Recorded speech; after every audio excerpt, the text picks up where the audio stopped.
Buenas noches, bienvenidos a la sesión 18 de la rama cultural del Proyecto Asimov. Estamos dentro del capítulo 3, Mentalidad Beneficiosa, atendiendo al punto que nos plantea la interrogante ¿de dónde vino la mía?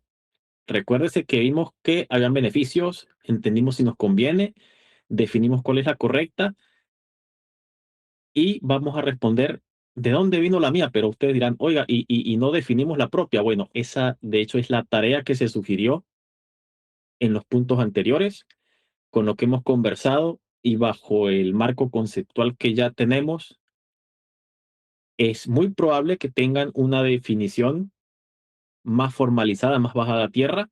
No es que no la tuvieran, pero ahora dentro de el ámbito del proyecto debería estar bastante mejor definida y ser muy útil de aquí en adelante para los ejercicios, sobre todo en el cuaderno de evidencia. Entonces, esto de ver de dónde viene la mía no es que vamos a adivinar de dónde vino la de cada quien, eso es imposible para el resto, cada quien lo sabe. Sin embargo, vamos a analizar una cantidad de cosas comunes a las que toda nuestra familia, toda nuestra gente, toda nuestra historia estuvo expuesta y por ahí podemos ir de esa generalidad a puntos un poco más cercanos a lo personal para complementar esa visión de dónde vino, porque entendemos que es diversa, entendemos que no pensamos igual y eso está genial, pero hay una cantidad de aspectos muy específicos que tienen un origen común y es precisamente los que tenemos que identificar. Dado nuestro contexto, identificar para empezar a corregir y encontrar soluciones de verdad. Cuando hablamos de corregir, no es que hay nada malo con nosotros, sino que, bueno, lo que de por sí es bueno, estamos claros que puede ser mejor. Así que pasamos a la parte conceptual. De nuevo, cualquier pregunta que tengan, no duden en hacerla. Cualquier cosa que les parezca poco clara, pregunten. Cualquier cosa que les parezca incorrecta, inadecuada o que no les cuadre, levanten la mano porque lo que queremos es dialogar. Así que, siguiendo, vamos a ver la primera lámina. Y esta, pues, la leo yo porque es la introducción y es una pequeña explicación de por dónde va la cosa. Paso y leo. Es fundamental entender que el abordaje y consolidación de este punto debe hacerse en términos estrictamente personales. Sin embargo, es menester comprender que un análisis grupal con enfoque en acontecimientos sociales y decisiones históricas, comenzando por aspectos negativos, es necesario para estructurar los pasos del análisis individual que vamos a desarrollar más allá de esta sesión. En otras palabras, vamos a discutir una serie de elementos conceptuales, observaciones y juicios de valor relacionados al origen y consecuencias de nuestra forma de ver la vida para que una vez iniciada la fase individual del análisis, tengamos más claridad a la hora de esquematizar nuestros casos particulares, las variables involucradas y los resultados positivos y negativos en la vida de cada quien, ubicándolos con precisión en el tiempo y el espacio de nuestra existencia. La idea prioritaria es identificar qué cosas fortalecer, qué cosas abandonar, de modo que podamos optimizar cualquier herramienta que tengamos, ya sea interna o los esfuerzos estratégicos, para aumentar las posibilidades de lograr nuestras metas. ¿Queda claro? ¿Estamos conscientes de que vamos a mencionar cositas que por ahí no son tan bonitas? Bien, Sí, está bastante claro. Ujú. genial.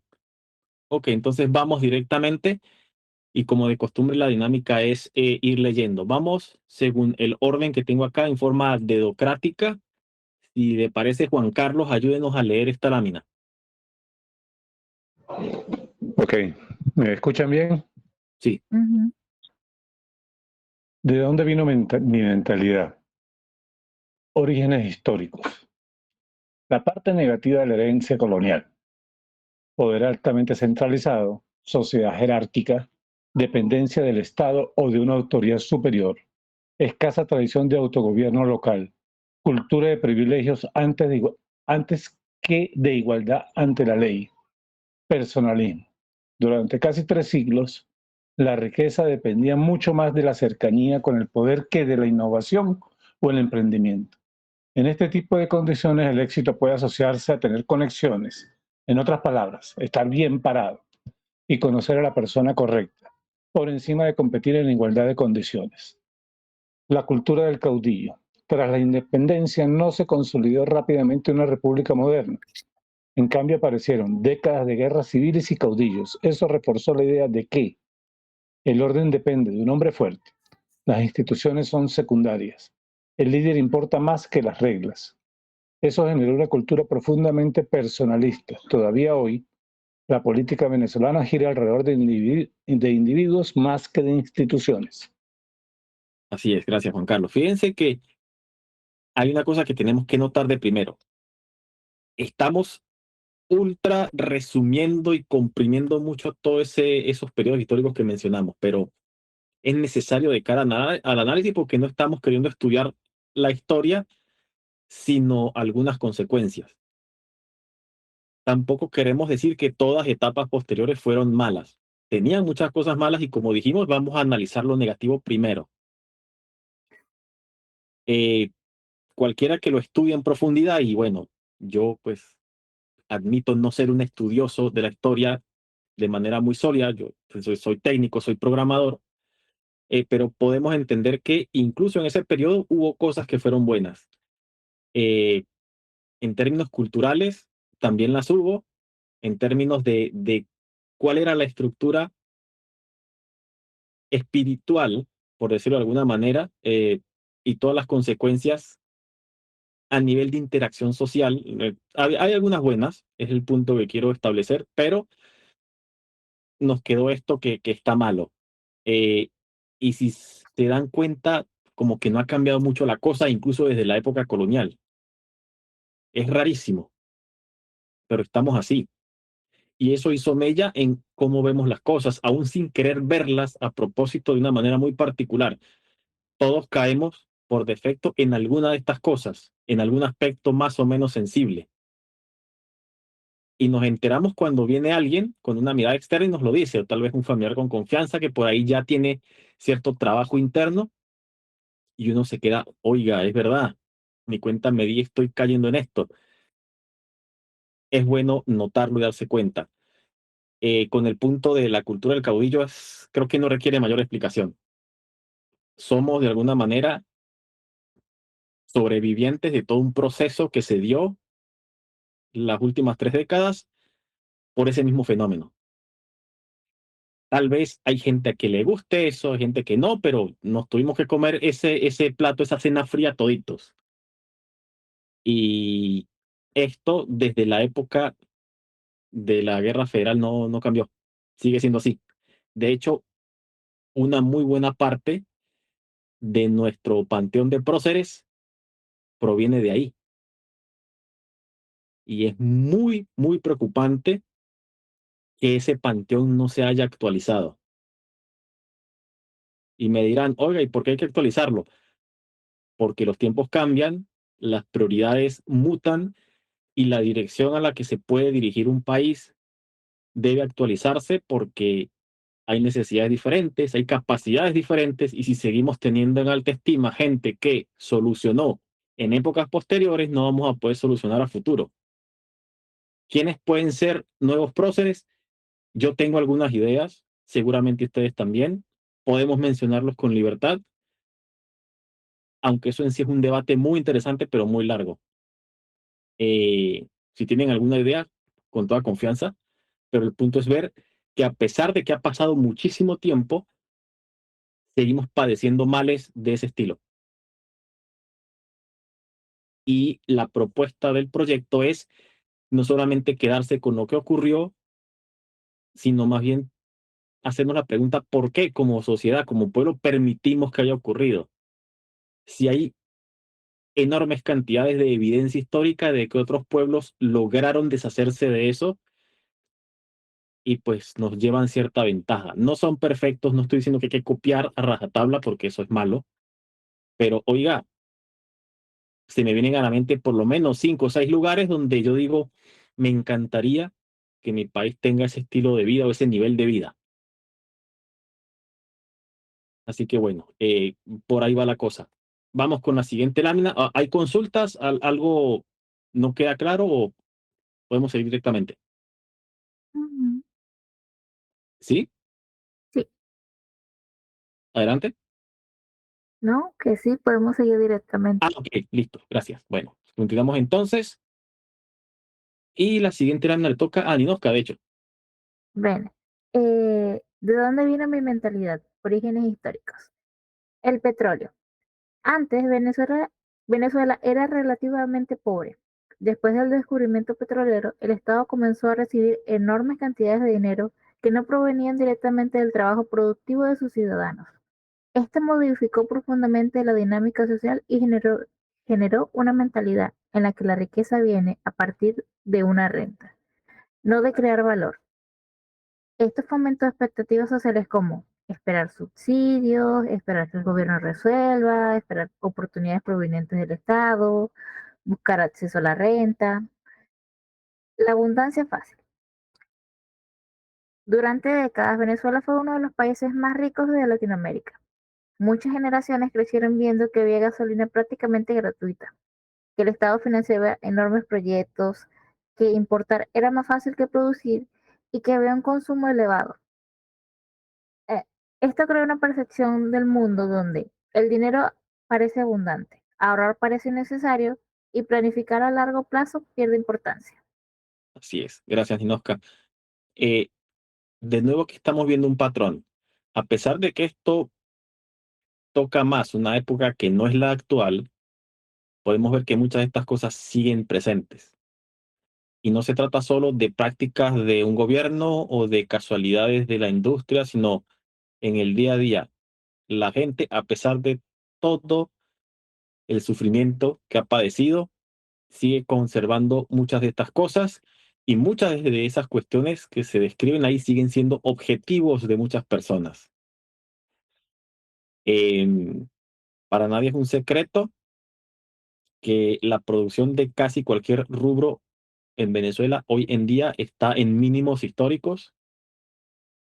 Mucha gente tomó la decisión de forzar que una economía que tenía vocación productiva se convirtiese en una economía de puerto, cosa que de por sí no es que es mala, solo que si usted usa un zapato de vestir y va al monte a caminar, pues no funciona. Y viceversa tampoco.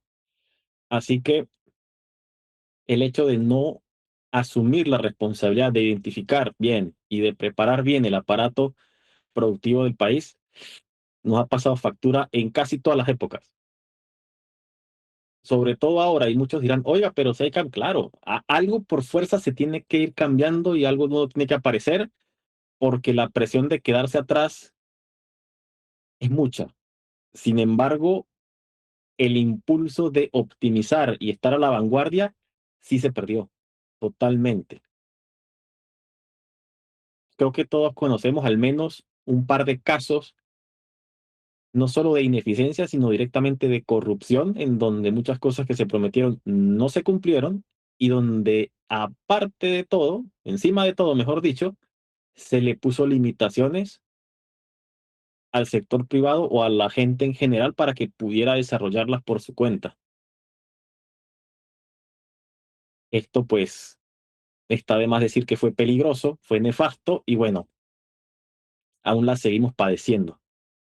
No sé si ustedes tienen algún episodio, seguramente lo tienen, donde algo hayan visto de manera presencial o donde hayan tratado de hacer algún comentario en contra y les han recibido con agresividad, por decirlo fácil y rápido. Si tienen alguna, coméntenla, levanten la mano mientras la recuerdan. Yo les comento una, y es una muy fácil. En la época 2014, yo vivía en Caracas, por trabajo estaba allá. Un amigo mío que también es de los Andes me acompañó a comprar algo. Estamos en la hora de descanso y había una fila de gente en un establecimiento. A diferencia de mí, este amigo, pues su familia tiene tierras y necesitaban gente para trabajar. Y como pues, ya que estaba ahí, intentó consultar si alguien estaba interesado en mudarse. Era tanta la necesidad en ese entonces de esta gente de poder poner a trabajar una pequeña explotación que tenían, que estaban ofreciendo vivienda, estaban ofreciendo escuela para los niños, estaban ofreciendo herramientas, toda una serie de beneficios solo por mudarse. A ver, no es el sitio más común para empezar con esa iniciativa, pero este amigo es medio loco y lo hizo. Nadie aceptó. De hecho, casi se va con las tablas en la cabeza o agredido porque pensaban que estaba saboteando o burlándose de la gente. Y lo que a mí me chocaba era, bueno, esta gente ya tiene 2 horas en una fila donde no les dan nada, no saben qué les van a dar, solo están esperando a ver que abran el local y ellos ver qué les ponen en las manos. Yo creo que ahí está una de las raíces del gran problema. No sé qué opinan ustedes. No, pues siento que, por lo menos me recuerdo cuando hubo la escasez, Mm, la gente como que no estaba realmente, estaba en modo supervivencia, no pensaba, cuáles eran los beneficios, cuál era lo bueno y lo malo, simplemente era mm, por sobrevivir.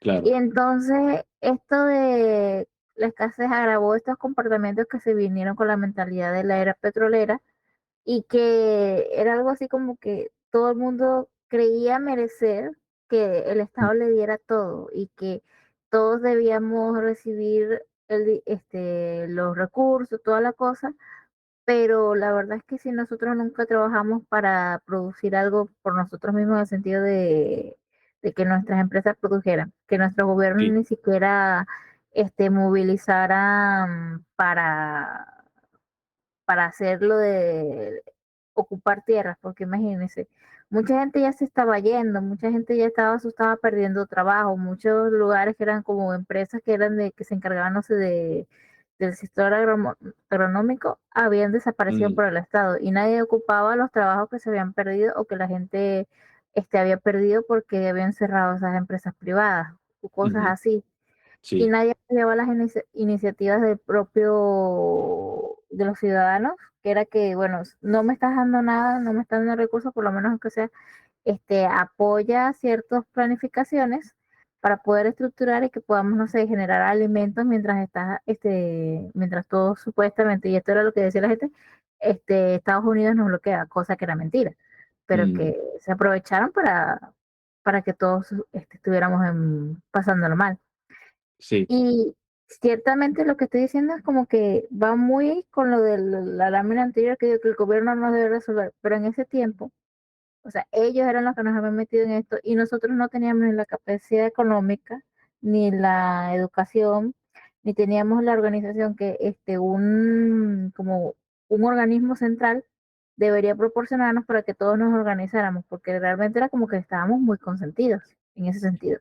Sí, nos agarraron en un momento delicado de debilidad y se aprovecharon con todo. Y eso sumado a la costumbre de la gente, que yo soy partidario de hacer el señalamiento y de echar la culpa no por ser de en la llaga, como se dice, sino porque, mire, en alguna tiene que estar asignada y es preferible que esté asignada en el lugar correcto. Y eso lo vamos a ver en las próximas láminas. Así que bueno, tenemos lo que trabajamos y lo que dejamos de trabajar. Ahora, veo aquí, o no sé si soy yo, claro, estamos hablando, como se dice en el concepto original, ¿Sí? eh, de, de generalidades, ¿no? No, Sí. no estamos entrando en las cuestiones personales de cada quien, Mm, de, de la mentalidad de cada quien y de todo. Entonces, estamos hablando de las generalidades ujú. de todos, ¿ok? Sí, sí. Bueno, yo me tomé un poquito de Y licencia veo para una contar un tendencia caso aquí, mío, pero fue ok, cosa mía. veo, Pero ustedes veo, tienen que hacerlo.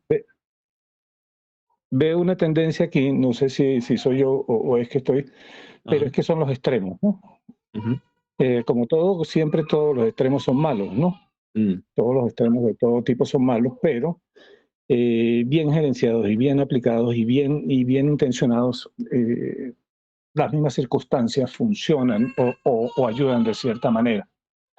Me explico un poco mejor a ver claro.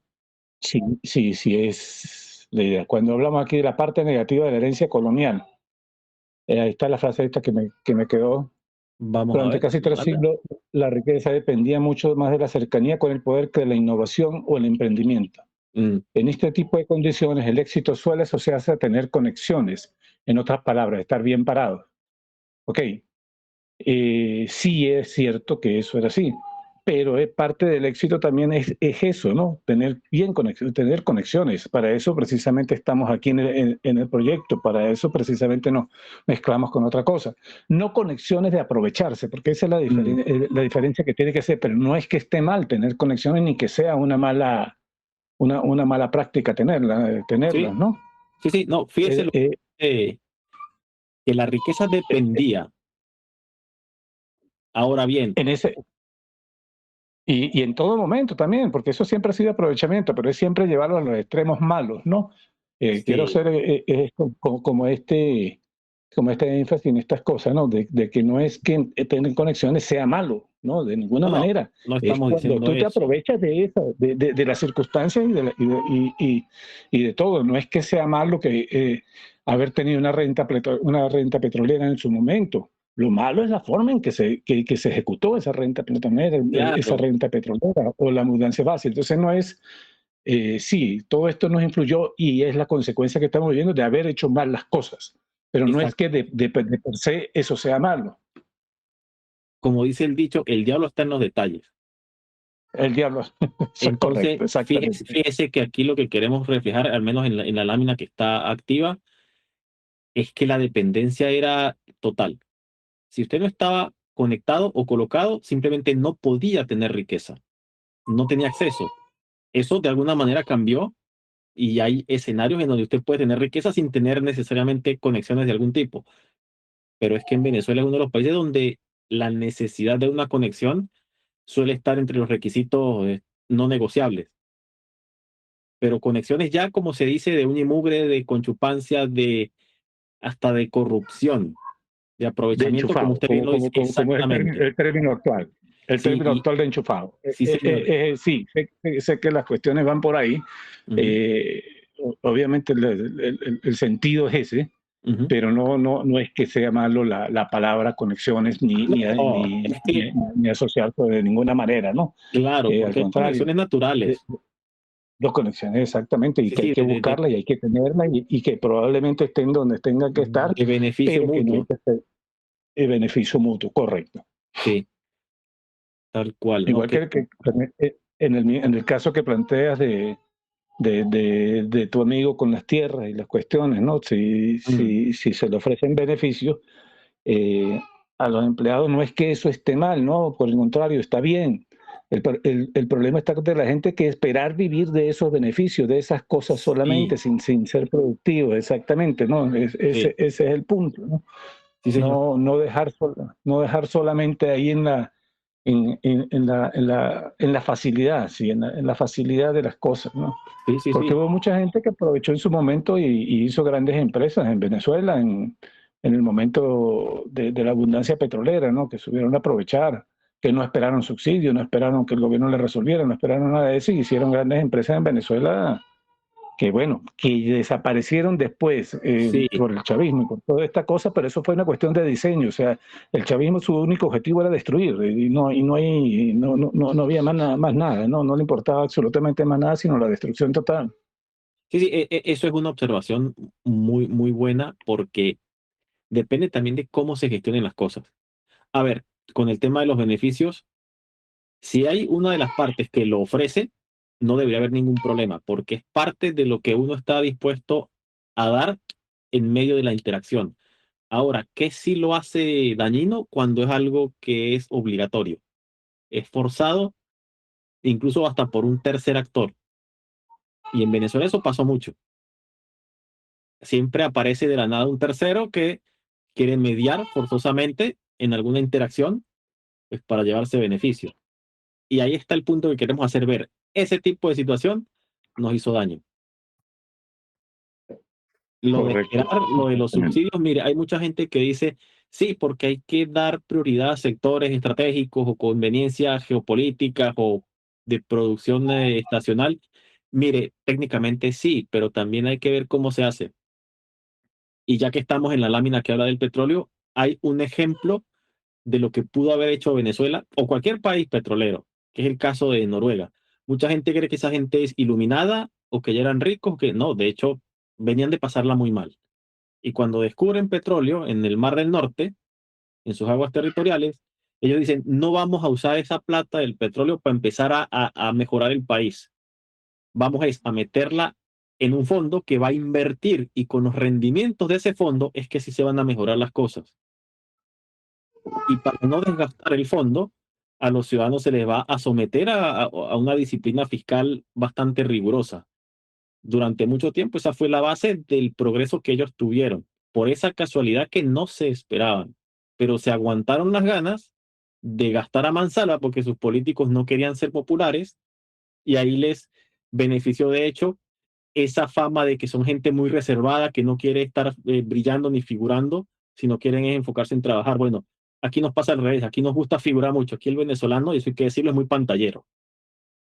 Y ese gusto por el aplauso nos ha hecho muchísimo daño. Por el aplauso fácil, porque hay gente que hace las cosas bien y de verdad se merece su aplauso, pero convengamos en que son pocos los casos. Así que bueno, la preferencia en este momento es señalar esos fenómenos o esas situaciones, pues, más hacia lo negativo. Insisto, no porque lo sean en términos absolutos, sino como se fueron implementando y derivando, hicieron más daño que bien. Así que bueno, eh, como pueden ver, esto creo que les va a resonar, van a poder identificarlo en par de situaciones famosas y no tan famosas, y creo que podemos convenir que nos tenemos que quitar esto de encima, de alguna u otra manera.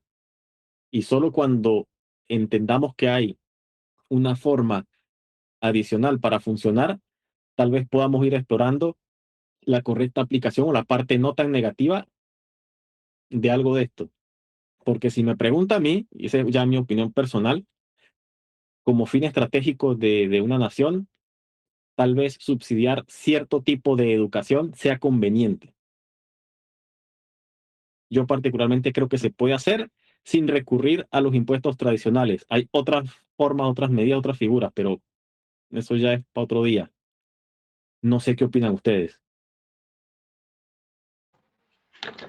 Creo que eso se hizo en su momento por allá por los años 70, al principio de los años 70, con aquella fundación de Ayacucho, creo que se llamaba. Sí, Creo que se hizo y muy bien hecho en ese momento, ¿no? recuerdo haber leído algo. Yo soy de más para Sí, acá, sí. pero a ver, corríjame si me equivoco, pero me parecía que era más ayudas y subsidios, pero no préstamos. No sé si alguien tenía que devolver lo que le daban.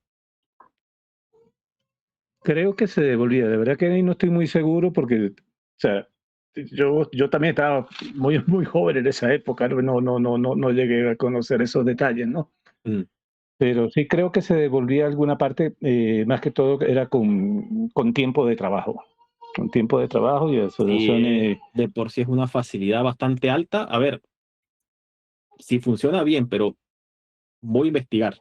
Ya que me lo menciona, me llamó la atención porque vamos a estar claros.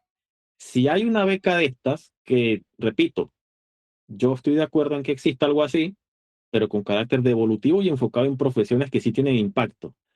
Perdón si ofendo a alguien o a algún familiar de ustedes, pero si me dicen, no, le voy a dar una beca para que estudie, no sé, historia de los Yanomami, miércoles, ok, es un pueblo, se respeta, pero eso no genera riqueza. Sí, eso genera bienestar intelectual para quien le interesa y tal vez un poco de protección cultural para la comunidad que se está estudiando. Y está muy bien, pero si yo soy un estado con poca plata y necesito estratégicamente avanzar en cosas que me impacten positivamente, tal vez esto no está tan priorizado o no debería estarlo.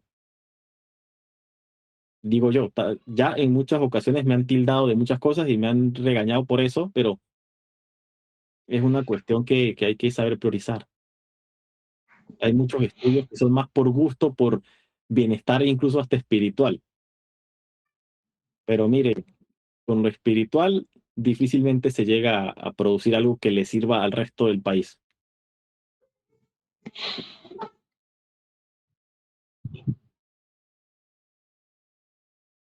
Bien, nada, sigamos con Próxima lámina. Igual si tienen algo más que decir directamente o levanten la mano.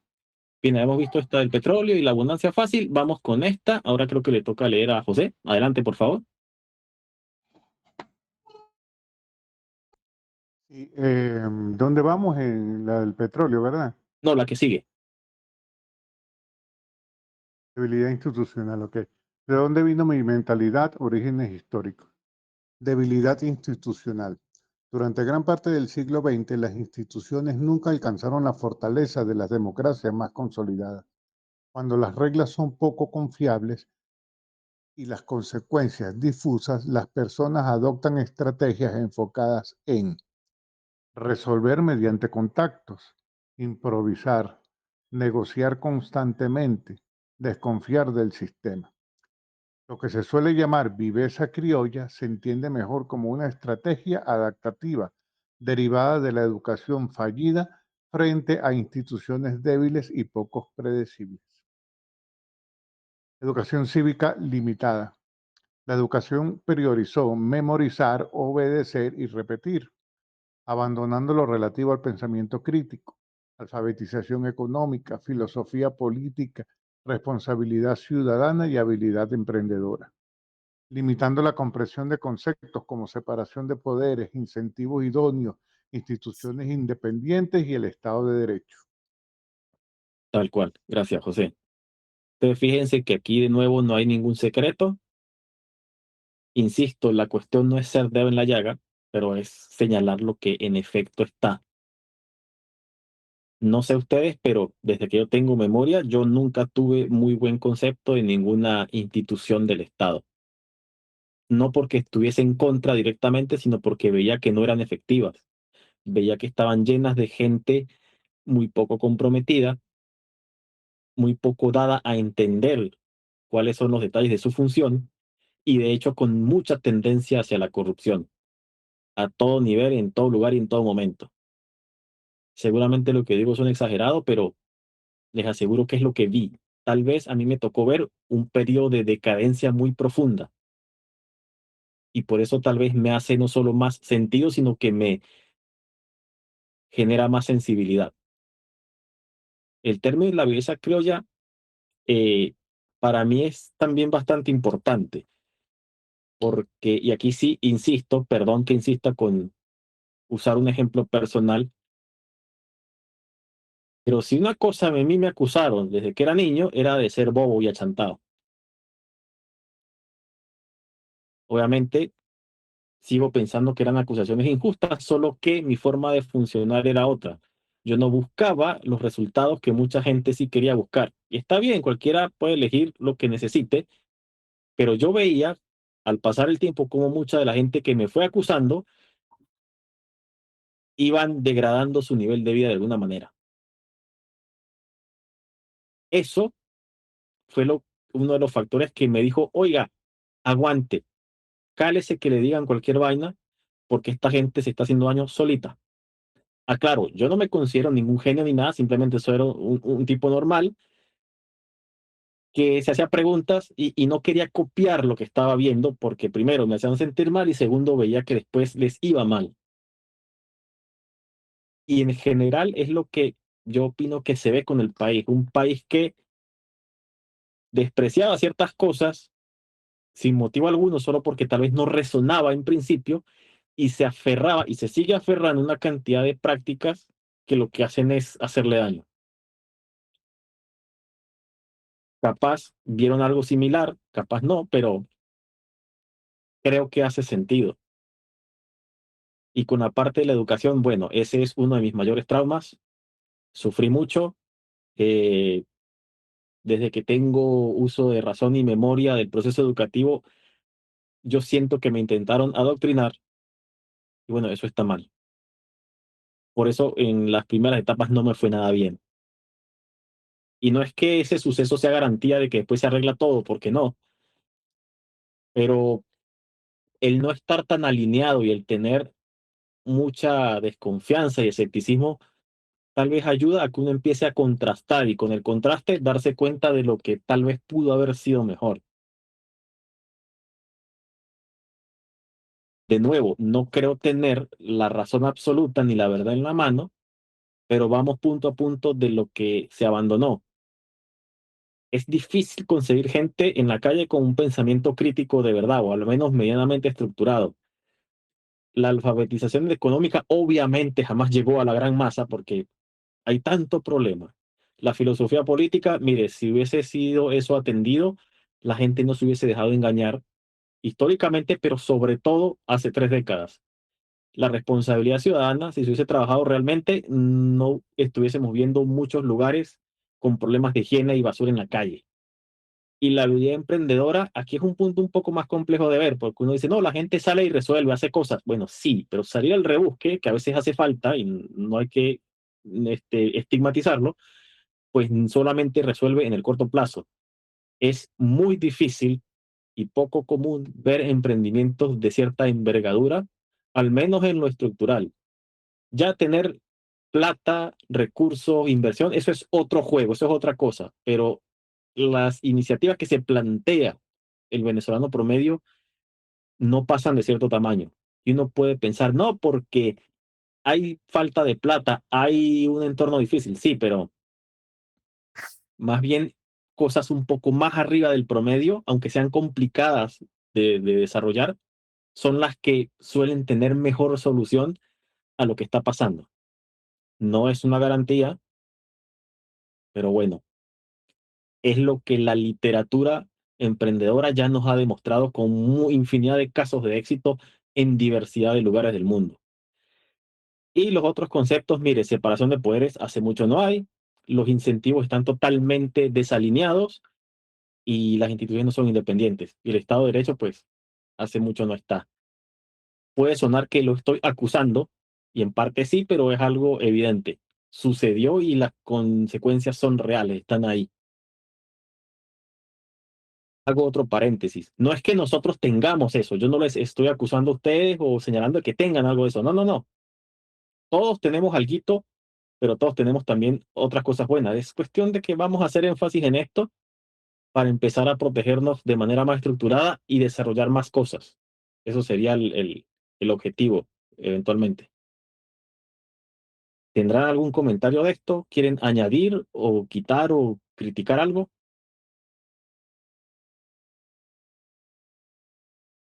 La debilidad institucional. Ujú. Eh, sí, es cierto, hay una debilidad institucional en el país y desde hace mucho tiempo, y tienes razón en ese sentido, ¿no? Mm. Realmente yo no recuerdo tampoco alguna institución, puede que sí, haya habido en algún momento alguna institución pero hacen falta. Mm. Hay que tener también conciencia de eso, de que no es que podemos vivir cada quien por su lado, sino necesitamos instituciones sanas Sí. y con visión de Estado y de futuro, ¿no?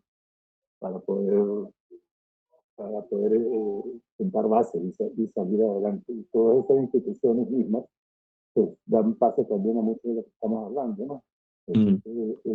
Esa debilidad institucional es culpable de muchas de las cosas que hoy en día tenemos. Sí, tal cual. Un pequeño comentario sobre Adelante. la parte de la educación. Yo fui partícipe del programa académico docente que imparte la Universidad de los Andes Ujú. y ahí el drama, y yo tuve la oportunidad de participar en un estudio sobre eso, pero Ok. el drama era de que los muchachos de bachillerato entraban a la universidad con cero habilidades de lectoescritura, pero Sí. era cero, era una cosa impresionante cómo salían de bachillerato sin ningún tipo de habilidad para la lectoescritura. Eso se Ujú. discutió mucho, en algún momento se estuvo tratando de buscar alguna solución en conjunto con la educación media, a ver qué se podía lograr o establecer algún tipo de estrategia para que los muchachos no llegaran tan vacíos a la universidad, pero no se logró nada Sí. porque es eso, ¿no? Que es como el encapsulamiento de que yo tengo la razón y ustedes no, Ujú. y del otro lado dice, no, yo también tengo la razón y ustedes no. Pero no hay manera de reconciliar ambas partes para el beneficio de los demás. Es una cosa muy, es difícil, ¿no? Sí, es muy difícil. Eh, Vi casos, de hecho, ese tipo de situación detonó en su momento la primera encarnación de este proyecto. Yo tuve y quise y me encantó ayudar a un ahijadito mío y a par de sus amigos porque estaban totalmente desatendidos. Estaban saliendo del liceo y eso era básicamente que iban a volverse malandritos. Menos mal que no, pero sí, eso está muy grave. Eh, Ustedes me escuchan hablar aquí, pensarán que yo tengo alguna inclinación o habilidad en ese sentido docente. La verdad es que no. Yo hago esto más bien por otras motivaciones, pero sí quisiera notar o mencionar algo mejor que noté en aquel entonces. Me parece, o sea, que usted tiene algún conocimiento de esto. Ayúdeme a entender o me corrige si me equivoco. Pero yo siempre vi dos cosas. La primera es que la educación, la del liceo, nunca estuvo en sintonía ni en contexto de la vida del joven, del estudiante. Era como una cosa separada del día a día, y la gente le genera esos rechazos.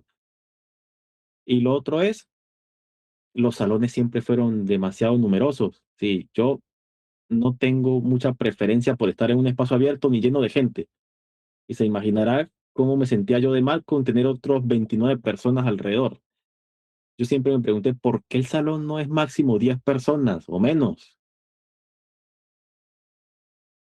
Seguramente hay limitaciones que no vi en ese entonces y sigo sin ver, pero creo que empezar por ahí hubiese mejorado las cosas. Y tal vez el orden en que se enseñan ciertas cosas, tal vez el conocimiento tan general del bachillerato no era buena idea tenerlo justo ahí, sino algún tipo de habilidad puntual y con base en esa habilidad someter a la persona a casos de la vida diaria donde se dé cuenta, es que me conviene aprender a leer y escribir bien, me conviene saber cierto tipo de matemáticas y así sucesivamente, pero no sé, es pura imaginación lo que estoy tirando acá. No sé qué voy a comentar. No, pero es que tienes razón, es completamente cierto. Además de aquello, bueno, en mi caso particular, yo te voy a hablar, yo vengo en bachillerato, yo vengo de la educación privada, ¿no? Yo estudié en el Colegio San Luis de Mérida. Ok. Sin embargo, yo de verdad, ahí lo que yo sentí que hicieron conmigo era igualito, un adoctrinamiento, ¿no? Y ese adoctrinamiento era más hacia la religión.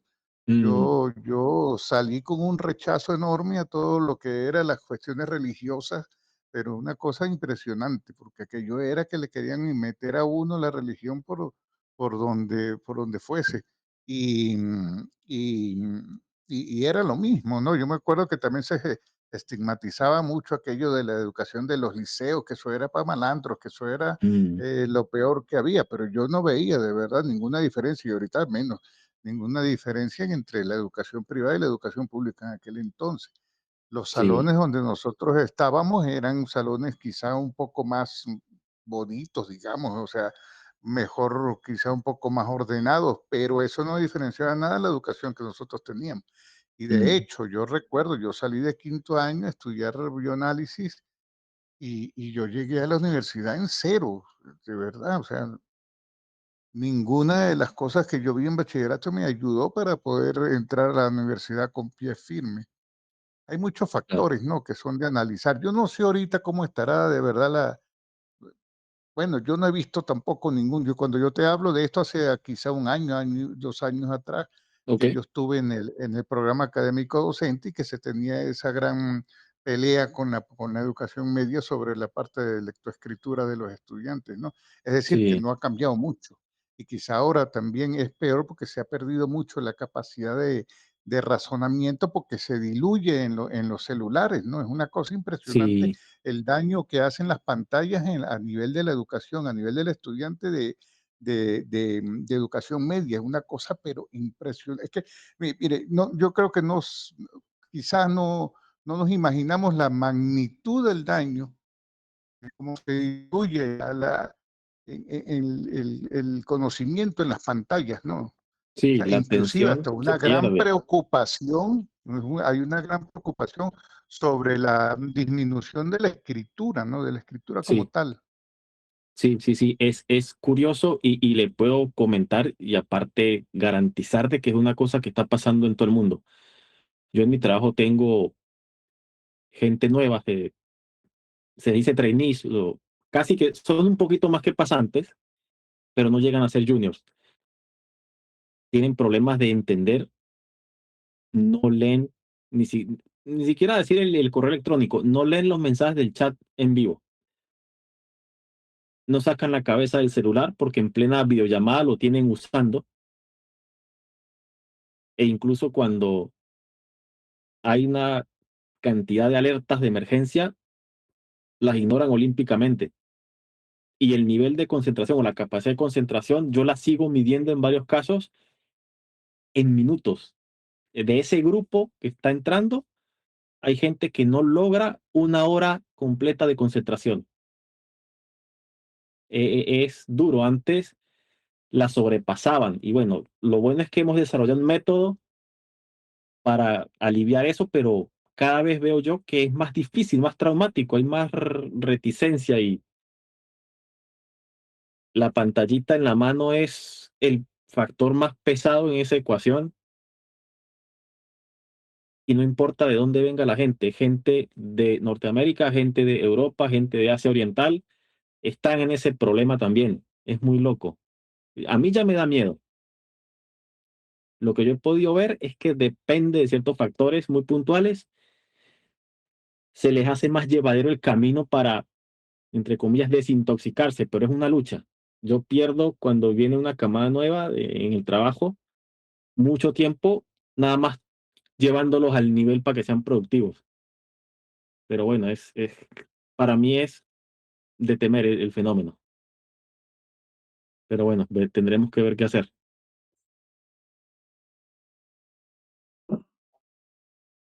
Este, ¿Sí? José dijo, nombró la parte religiosa. No sé si Ujú. más adelante vamos a tocar esto también, pero la parte religiosa también es algo que ha influido mucho en la idiosincrasia y la mentalidad del venezolano, de todo el mundo, me imagino Sí, también. No sé hasta dónde es el alcance real de la religión, pero sí ha hecho mucho daño en muchos aspectos. sí, a ver, yo tampoco soy experto en eso, pero me atrevo a decir, el daño está en cómo se vive, cómo se consume y cómo se difunde. Y cómo se intenta hacer que sea una cuestión presente en la vida de las personas más por costumbre que por reflexión. El detalle, la gente al principio de la vida en general no suele ser muy reflexiva y hay choques, hay roces. Yo diría, Y por eso, sí, como uno no es tan reflexivo al principio de la vida, precisamente por eso que lo adoctrinan también en la parte religiosa desde muy joven, ¿no? Y precisamente por eso que todo el sistema educativo se ha deteriorado, porque es adoctrinamiento de todo esto que dice este gobierno, que toda esta destrucción planeada, ¿no? Y es parte de esa sí, destrucción planeada, sí, pero ese aprovechamiento de la juventud, ¿no? mm, De memorizar, obedecer, repetir, precisamente es eso, ¿no? claro. Yo vi más eso desde el punto de vista de ideas del gobierno, porque donde yo estudié era un liceo bolivariano. La parte religiosa no la vi tanto.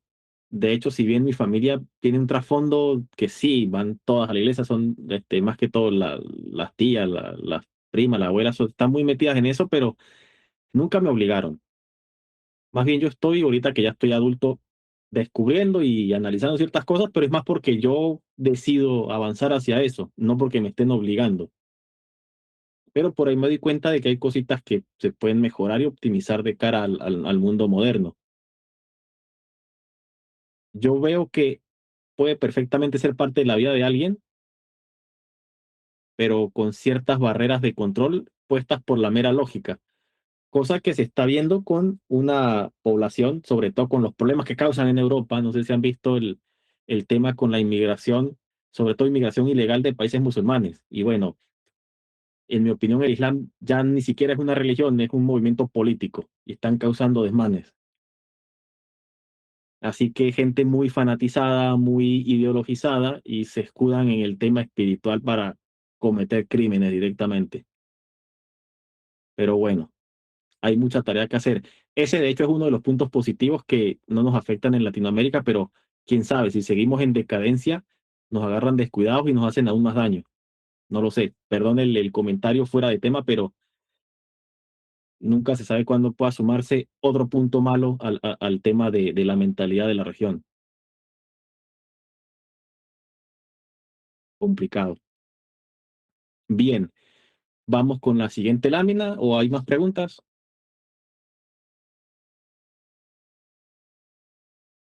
Yo quería hacer una pequeña reflexión sobre Claro. es que esta frase me llamó mucho la atención porque Mm, aterriza muy bien el concepto que yo tengo sobre la viveza criolla, ¿no? Es ok. eso de que es una estrategia adaptativa derivada de la educación fallida frente a las instituciones débiles y pocos predecibles. Yo siempre he Mm, pensado que eso es así, pues, de que la viveza criolla no es porque seamos, o sea, no deriva de cuestiones personales innatas, ¿no? no, Sino no somos deriva es de ese malvados. entorno Sí, de ese entorno, no sé, maquiavélico que hay, aquella cosa de que tenemos que, pero es eso, ¿no? Que es por eso, o sea, se deriva de eso, de la educación fallida y de las instituciones débiles. Muy sí, buena esa parte. sí. Bueno, qué bueno que lo ve. Este, sigamos analizándolo porque hay mucha tela que cortar, hay mucho descubrimiento que estoy seguro vamos a hacer y es mejor hacerlo en equipo y tratar de entenderlo. Pero bueno, ya llegará el momento. Sigamos entonces y tenemos ahora otro tipo de orígenes que son los orígenes sociales y aquí paso a leer yo. El primero, y bueno, esto puede ser chocante, pero llamémoslo por su nombre, el colectivismo familiar. En nuestro país, la familia suele ser muy cercana. Eso no es malo per se, pero como se dice ahí, tiene enormes ventajas como solidaridad, apoyo emocional y redes de seguridad presentes. Sin embargo, en no pocos casos se excede y llega a normalizar comportamientos sociales como colectivismo a mansalva, autoritarismo normalizado, nepotismo corporativo, dependencia económica y límites difusos entre lo privado y lo público. Obviamente ya vemos que hay afectaciones más allá del grupo familiar, pero la costumbre de operar en familia afecta otras cosas. Encima de eso, está más recientemente constante adaptación forzada. Las últimas décadas añadieron otro componente. La crisis económica obligó a millones de personas a implementar durante casi toda su vida habilidades que solo sirven en el corto plazo. Hoy es muy común que la gente use su tiempo improvisando planes de vida, aceptando microcorrupciones a diario, rebuscando ingresos, informalizando actividades, fingiendo aprendizaje y aceptando trabajar bajo presión. De nuevo, son cosas que sirven en el corto plazo, solo para situaciones anormales o de emergencia. Estas no son sostenibles en un plan coherente y serio de vida. Esto hay que evitarlo. Toca hacerlo, sí, lamentable, pero también tenemos que empezar a tener planes para no tener que caer ahí. No está fácil, pero estamos aquí para ver si entendemos cómo y desarrollamos estrategias y de paso las implementamos. Vienen cosas interesantes en ese sentido en el futuro cercano. Y otro punto que no podía quedar atrás es el humor de mala calidad como válvula de escape. El venezolano suele procesar la tragedia, la pobreza y el estrés severo a través del humor fácil y evasivo. Estamos claros que no necesariamente es todo el mundo, pero son tantos que pongámoslo así. Como mecanismo de defensa ha instaurado el chalequeo, que es una burla constante y un juego de palabras para nivelar tensiones, evadir la autoridad y hacer tolerable lo que no le gusta o incluso lo desconocido. Pareciera ser una herramienta psicológica de resistencia colectiva ante realidades que de otro modo serían emocionalmente aplastantes. Sin embargo, ha sido más bien un lastre que debilita la capacidad de dimensionar correctamente las situaciones y desarrollar mecanismos resilientes adecuados para encontrar soluciones. Creo que está bastante claro. Yo soy de los que cree que el humor puede llegar a ser un signo de inteligencia siempre que se desarrolle bien, siempre que tenga contexto y siempre que no sea hecho a expensas del vecino. Pero bueno, ya vemos lo que es el humor en Venezuela. Yo digo, en Venezuela, incluso cuando no hay chalequeo ni nada, sino incluso en programas de televisión, el humor a mí me fastidia mucho, es muy malo, no es inteligente, no, es pésimo. Pero bueno, qué sé yo, es solo una opinión personal. ¿Ustedes qué creen de este punto y de los dos anteriores? ¿Los ven como cosas en la sociedad? ¿Creen que hay alguno que esté siendo exagerado o tal vez que le falta hacer énfasis? ¿Quién da más? Pues en mi caso siento que en la parte del humor, hace como que 12 años dejé de Mm, ver televisión porque mm, yo me daba cuenta de que había situaciones donde uno se reía, o sea, ellos se reían o hacían chistes de cosas que no tenían sentido o eran de muy mal gusto sí. o trataban de concentrarse en cosas que no eran como que ese no es el punto y no tiene por qué ser eso gracioso.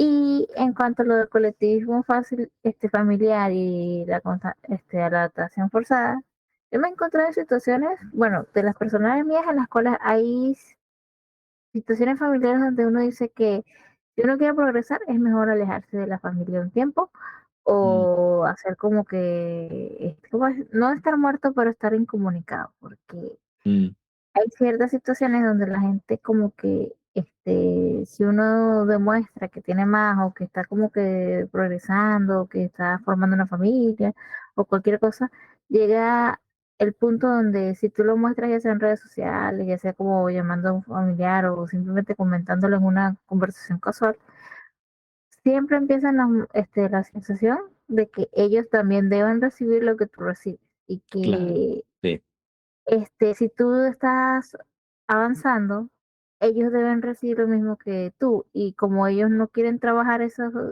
aspectos de ellos, quieren que tú se los dejes a ellos. ujú, Y pasa entonces mucho. es la obligación de que si tú estás progresando, debes traerte a todo el mundo y que todo el mundo debe recibir el dinero que tú recibes. Y no lo digo de una forma mala de no, de que nadie debe, no, sino porque llega un punto donde de repente creen que porque supuestamente tú subes una clase social, cosa que no es cierto, porque todos somos iguales, este, ellos deben, la gente que es de tu familia debe beneficiarte. Y e- es algo así de que yo diría, yo comprendería si fuera familiares así como hermanos o padres o algo así, pero es una cosa que hasta el primo, tercero, cuarto, segundo, ese sí tiene que beneficiarse también. Y Claro, no, sí, no es eso así. exactamente no debería ser así. ¿Qué pasa? No lo voy a justificar, pero voy a tratar de entender de dónde pudiera salir eso, al menos de lo que yo he logrado ver con mi familia o con familias que conozco. Vienen también de situaciones muy complejas, en donde colocar los recursos que uno genera en la bolsa común salva a algunos miembros literalmente de morirse de hambre. Pero miércoles, ya eso no pasa tanto. Si ya no estamos en esa época tan rural o tan desatendida donde no había nada. A ver, sigue existiendo la dificultad económica muy dura y muy aguda, sí, pero el mundo ya es otro. Ya incluso en los niveles más complejos, más duros, alguien puede hacer algo, salvo que haya una enfermedad o una cuestión de salud o que tenga algún problema físico, sí, que también pasa. Pero bueno, también queda esa cuestión cultural. Hay un dicho que dice, a ver, no sé si es verdad, pero dice que el papá de uno es el único hombre que está feliz de verlo mejor de cómo está él. Yo diría que puede que sí, yo no lo sé a ciencia cierta, pero en el caso de mi hermano y yo, pues sí. Si mi hermano tuvo ciertas cuestiones de éxito, yo honestamente me sentí feliz y le aplaudí bastante, pero no tardó la tía o incluso mi mamá a decir, mire, pero dígale que le mande. Yo, no, ¿por qué? Él está ocupado, él tiene su estructura ya de ingresos, ¿por qué? Y sobre todo sabiendo el resto de la familia que es que a mí no es que me hacía falta nada. Sí, yo sé que si estoy en problemas me ayuda, pero no me tiene que dar nada. hay otro dicho que no me acuerdo quién lo dijo un conocido cercano que dice, mire, uno no tiene que criar a los hijos para que me den, sino para que no me pidan. Puede que alguien lo vea extremo, pero no es desligarse, es entender que en cierto momento la gente debe hacer énfasis en lo propio y también permitir que la vida de quienes le preceden siga su curso, a menos que haya algún problema serio, pero he visto que en ausencia de problemas siguen ese tipo de comentarios, así que bueno, es curioso, por lo menos. No sé qué pueden decir Juan y José, que seguramente tienen mucha más experiencia en temas familiares.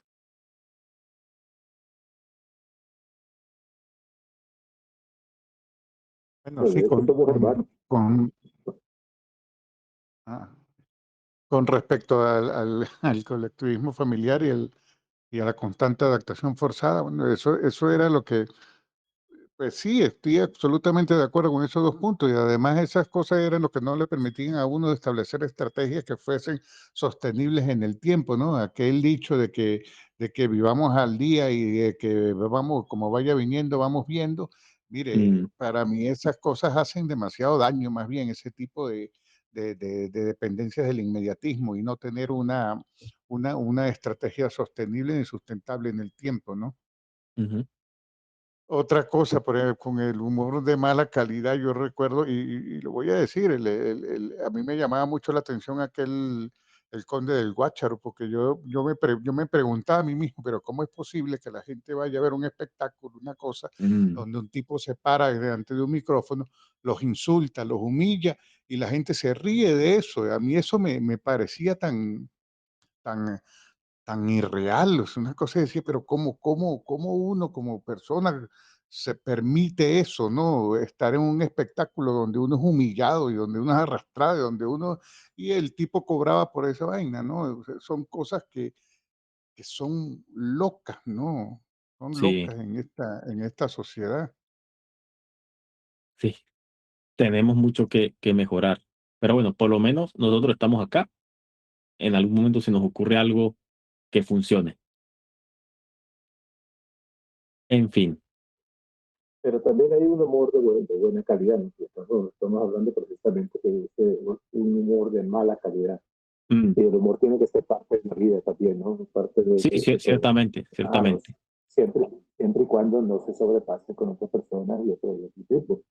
Hay Sí. comediante, Laureano Márquez, un tipo que cuando uno se pone a escucharlo, de verdad sorprende. A mí me gusta mucho escuchar a Laureano Márquez y Ok. sus trabajos de escritura. Él es politólogo, aparte de ser humorista, ¿no? Sí. Tiene toda una serie de base, ¿no? Que permite que tenga un humor un poco más refinado y más Mm, y mejor, ¿no? Pero sí, seguro. sí hay también ese humor que tiene que ser parte también de la vida y de nuestra vida. Sí. Eh, con respecto a la familia, sí, la familia es como cada canción, digo, ¿no? O si somos hermanos, somos, somos bastante unidos en la forma, de alguna Sí. forma. Pero más bien nosotros en lo familiar nunca fuimos más allá de lo que era el núcleo familiar, ¿no? Eso Mm, de grandes reuniones, de grandes cosas, eso nunca se dio más bien en la casa de nosotros, ¿no? De lo que sabía que mi papá fue, me pagan 7 hermanos y cosas, y mi mamá se 3, pero no se dio que yo veo estas familias a veces tan grandes, tan reunidas, tan juntas, que no pueden hacer nada juntos. Nosotros no vivimos eso mm, tan de bueno, cerca, ¿no? sí, Entonces, pues, cada familia es diferente, cada familia es individual, pero sí se da mucho esa parte familiar que también influye, ¿no? sí. Bueno, al menos lo estamos observando y nada, tal vez algunos ya tenemos una estructura en la vida bien definida, pero siempre podemos llegar a más gente y hacer una que otra sugerencia amistosa. Así que nada, vamos a seguir entonces. queda otra lámina. Entonces ya esta es como una de las últimas, de hecho es la penúltima. Unas observaciones. El ejercicio de aquí en adelante no se trata de quedarse en lo malo ni en autolatillarse. La idea es muy a conciencia hacer un mea culpa, muy sincero en principio, de manera privada, no tiene que exponerse ni exteriorizarse. Y eso para que dé paso a un nostra culpa del que pudiésemos hablar y tal vez hacer una sesión especial un día de estos, donde estemos buscando más bien una mejora más integral, más holística, si se quiere, más allá de criticar, pero buscando algún camino de solución que esté a la mano, que sea efectivo. Porque lo que queremos es caer en el punto que está ahí resaltado, que cualquier cosa que haya pasado no necesariamente es nuestra culpa, a veces sí, pero no necesariamente lo es, pero definitivamente es nuestra responsabilidad. Eso es lo que nosotros como ciudadanos tenemos que asumir. Y esta sí es una de las cosas en las que, con el permiso de ustedes, me atrevo a aseverar que tenemos que absorber a mansalva. La responsabilidad es un valor que está olvidado. Y responsabilidad no es exclusivamente hacerse cargo, es ver qué hay, entender que puedo intervenir y gestionar bien esa intervención, de manera de que mientras la hago, nadie salga afectado de mala manera, no me meto con los recursos de los demás y yo me aseguro de que todo salga como debe salir. Es eso.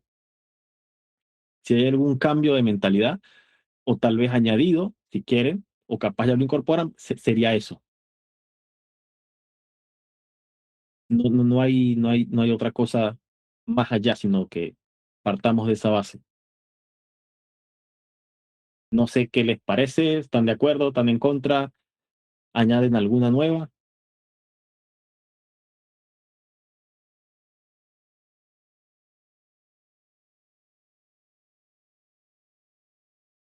No estoy entendiendo. Eh, tenemos que documentar algo que sintamos que es nuestra responsabilidad, pero no También. nuestra culpa. Sí, es un buen ejercicio, yo lo recomiendo, eso sí, de manera privada en sus cuadernos de evidencia, pero esto es más como una reflexión. Ah, Entender que pasaron cosas que tal vez no sean nuestra culpa, pero tenemos que empezar a asumir a propósito que sí son nuestra responsabilidad.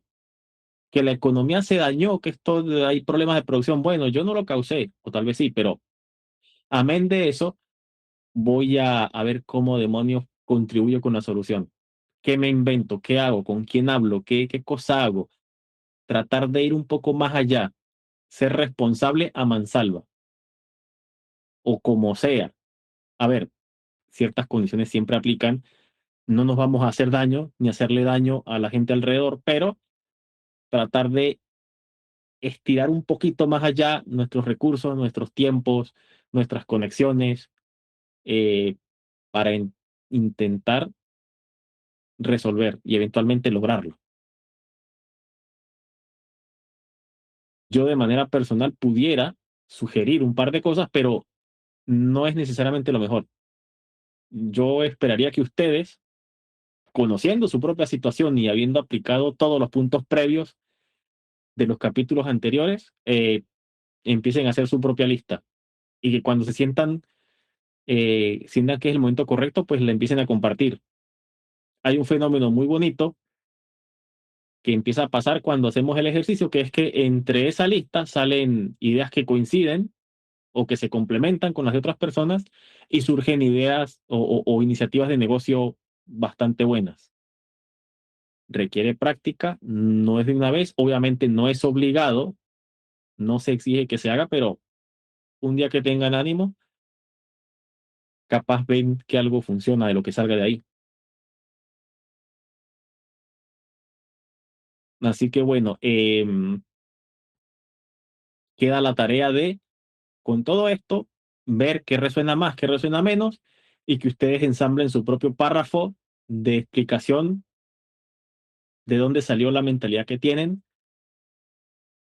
de manera que se pueda seguir refinando. Vamos entonces a la lámina de cierre, a leer frases famosas que tienen que ver con el tema de mentalidad. Ahora sí, ¿quién quiere empezar a leer?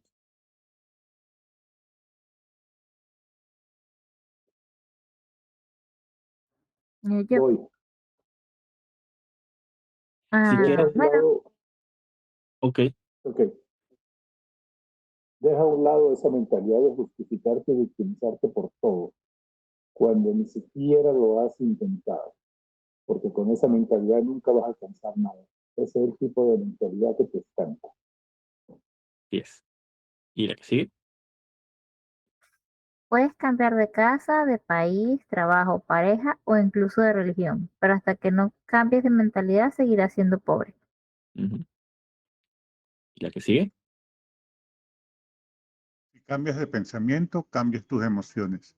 Si cambias tus emociones, cambias tu actitud. Si cambias tu actitud, cambia tu vida. Si cambia tu vida, cambia tu destino. Tal cual. Aquí voy yo. No dependas de la fortuna para tu felicidad. Depende solo de tus propias acciones. Hasta bueno ese. Lo dice Epicteto, un grande. Bien, vamos otra vez en el mismo orden. No te, no te preocupes por el pasado, no puedes cambiar. No te preocupes por el futuro, aún no ha llegado. Enfócate en el presente y hazlo significativo. Marco Aurelio. Ujú. No es lo que te sucede, sino cómo reaccionas a ello lo que importa. Epicteto. Así es. El mayor error que puedes cometer en la vida es tener miedo de cometer errores. El Huber. Así es. Y termino aquí. La verdadera sabiduría está en reconocer la propia ignorancia. Sócrates. Bueno, hoy nos tocaron frases muy buenas de gente de verdad grande. Si ustedes tienen frases que les gusten de diferentes autores, compártanlas. Así ensamblan ustedes un día de estos la lámina del final. Déjame, José, déjame Sí, compartir una bonita que conseguí aquí. claro que sí. Adelante. Dice, no podemos elegir el viento que sopla, pero siempre tendremos la responsabilidad y el poder de decidir cómo orientamos nuestras velas. Qué buena. Excelente. Muchas gracias. Sí, para tomar en cuenta sobre todo con este punto que es importantísimo. Así que nada, señor. Me gustaría, no sé, como agregarle algo a la frase de la lámina anterior. No Sí, necesariamente nuestra culpa, sí, pero definitivamente nuestra responsabilidad asumirla. claro. Sí, hay que ir a la acción, tal cual. Bueno, tomamos nota. Este, de nuevo, gracias por venir, gracias por estar y aguantar. No es fácil un día de estos a esta hora. Así que nada, que pasen una feliz noche, que descansen y que tengan un feliz inicio de semana. Nos vemos el próximo domingo. Buenas Gracias, noches, buenas feliz noches. Estén semana. bien. Hasta luego. Luego. Hasta luego, pues.